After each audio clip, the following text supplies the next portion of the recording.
Well, Washington is in damage control this morning after 250,000 classified files were leaked to the media.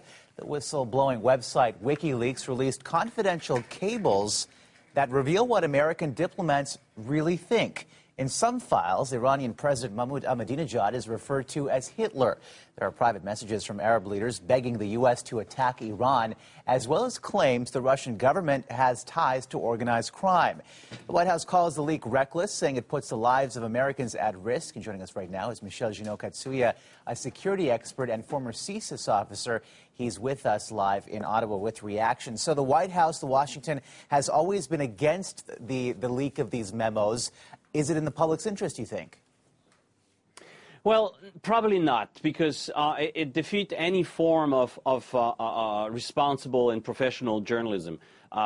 In the form of anybody would like to put their hand on another Watergate or something like this, because that is definitely the people in public, in politics, that are ready to sort of go through the judgment of the lens of the general public.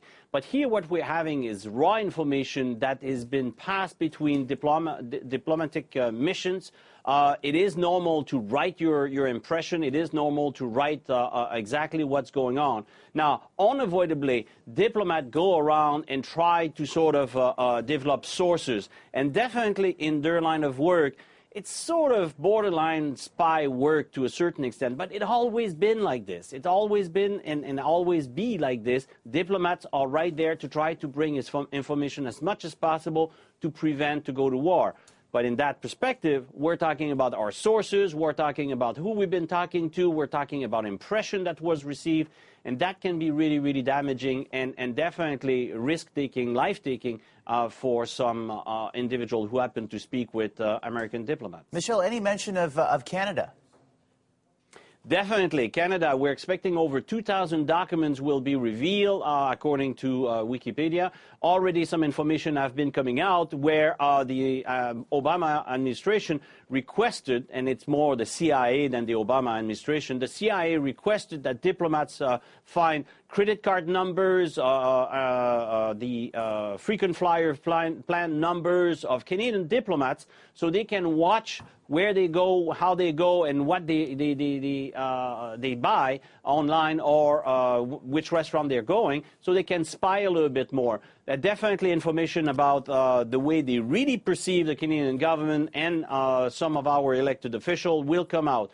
Would it be causing a diplomatic rift between Canada and the U.S.? I don't think so. It's a little bit like an embarrassing secret that just came out, but we're two good friends. We'll sort of go on. It probably is good for Canada, because now the U.S. will be trying to courtship us for a little moment to try to sort of rectify the situation.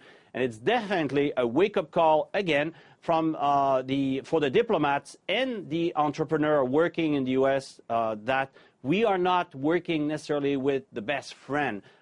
Since the end of the Cold War, we moved from a military confrontation to an economic confrontation, and now it's everybody for themselves. And every country that has an offensive capability, the Brits, the French, the American, the Russian, the Chinese, will use their diplomats and will use their offensive capability to try to sort of spy on us. So Canada has to wake up. The Canadian government has to use this as a wake-up call to remind everybody that we're playing with guys with big shoulders, and they play different rules and a different game. Yeah, the document's certainly highlighting some of those international schisms. Michel Katsuya live in Ottawa this morning. Appreciate your time.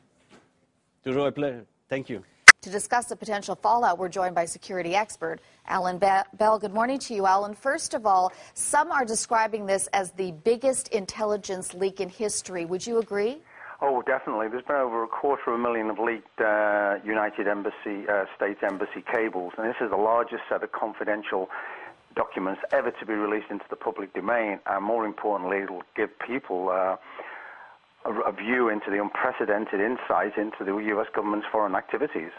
How did WikiLeaks gain access to these classified documents? Well, they're still looking into that at the moment. They think it could be the same U.S. soldier that provided the Iraqi papers and the Afghan papers, but they're not sure at this particular moment in time. Even so, that individual is in jail at the moment awaiting trial for the initial releases. WikiLeaks is expected to release Canadian references later this week. How concerned should government officials be?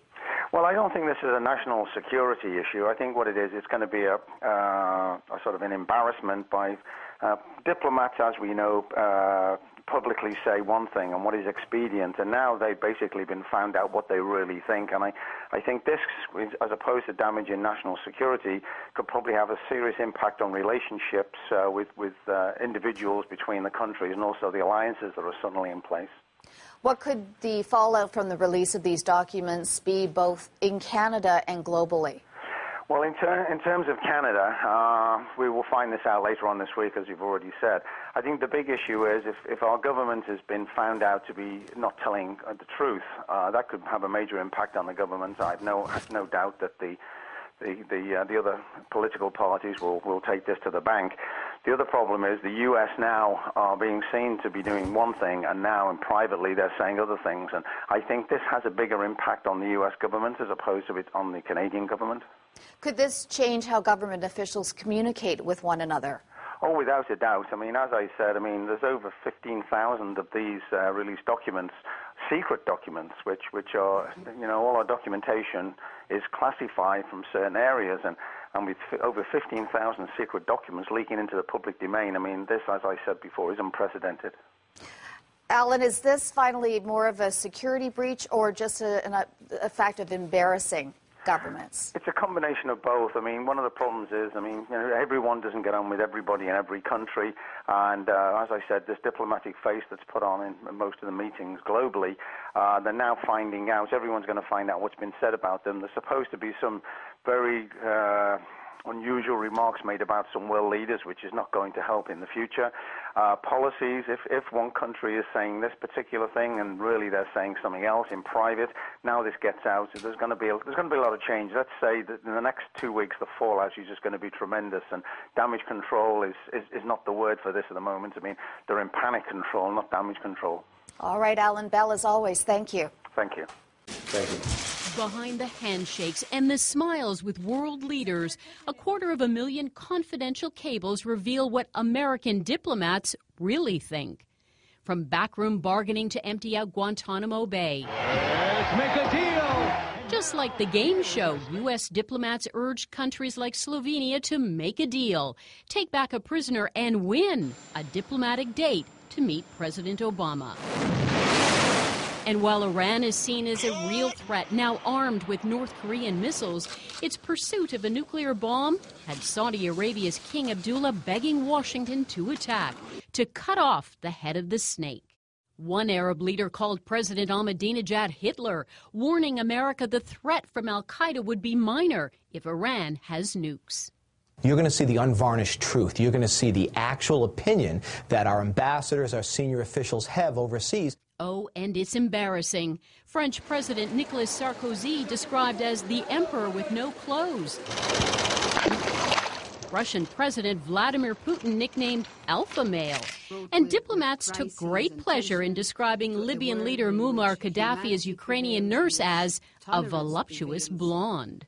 Candid disclosures that could hurt relations. This could shake governments, it could end programs, and it could seriously imperil U.S. foreign policy. The files also reveal the U.S. is struggling with who to trust. Allies like Pakistan considered unreliable. Afghanistan's President Hamid Karzai described as driven by paranoia and under fire for corruption. And a cover-up of American involvement in missile strikes against al-Qaeda in Yemen. Last January, Yemen's president said to General Petraeus, "Okay, we'll continue saying the bombs are ours, not yours." I think it's a very, very dangerous precedent. The White House had been bracing itself for this, issuing a statement tonight condemning WikiLeaks for reckless and dangerous action. Sandy? So, Joy, just how much of a nightmare is this for U.S. foreign policy? Well, Sandy, this is a huge nightmare. I heard it described by one person as that feeling you get when you've been caught bad-mouthing your best friend. It's the ugly side of diplomacy. Everybody does it, but no one expects these secrets to go public. Now, I've heard that the fear is some allies may not trust the U.S. anymore. I've also heard some people speculate that renewal of the nuclear arms treaty with Russia could also be at risk. And this is just the tip of the iceberg. More documents to come. So what's expected to come next? Those words exactly from WikiLeaks. They said it's just the tip of the iceberg. There were only a few hundred cables posted on the site. These cables have multiple pages, and for the major publications looking at this information, they say there will be revelations to come all this week. In fact, The Guardian is even hinting that they have some tantalizing tidbit about the British royals. Sandy. Okay, thanks, Joy. CTV's Joy Malbon in Washington. They were as cheerful as could be, but Canadian government sources tell CTV News the private chatter by U.S. diplomats behind the scenes of the presidential visit may be WikiLeaked, exposing what the U.S. really thinks of its northern neighbor. Having it in black and white and out of the mouths of Americans is rather an unusual thing. Like the slow leak of a faucet, WikiLeaks is expected to release any Canadian references later this week. It's believed the top-secret files were accessed by a disillusioned U.S. soldier, Bradley Manning. He then uploaded them all and gave it to WikiLeaks founder Julian Assange, an Australian anti-war activist. What drives you? Defending victims. And I'm a combative person. So I like crushing bastards. And to many online, the two are heroes. But others warn WikiLeaks has sparked a global diplomatic crisis that could threaten lives and global security. When you make all this stuff public in the midst of ongoing negotiations, it certainly does a lot to undermine trust, which is really the basis for international negotiations. The U.S. has since vowed to better secure its network in wake of the leaks, but some tech analysts worry it could easily happen here. What we're not hearing from National Defense is how they would do things differently in Canada to avoid having exactly the same kind of data loss experienced in the U.S., which suggests to me very strongly that the same thing could happen in Canada. The latest speculation is the thousands of U.S. diplomatic notes written in Canada will be released likely Thursday. The Foreign Affairs Minister calls WikiLeaks, quote, deplorable, adding it doesn't serve anyone's national interests. Sandy. Thank you, Richard. CTV's Richard Madden in Ottawa.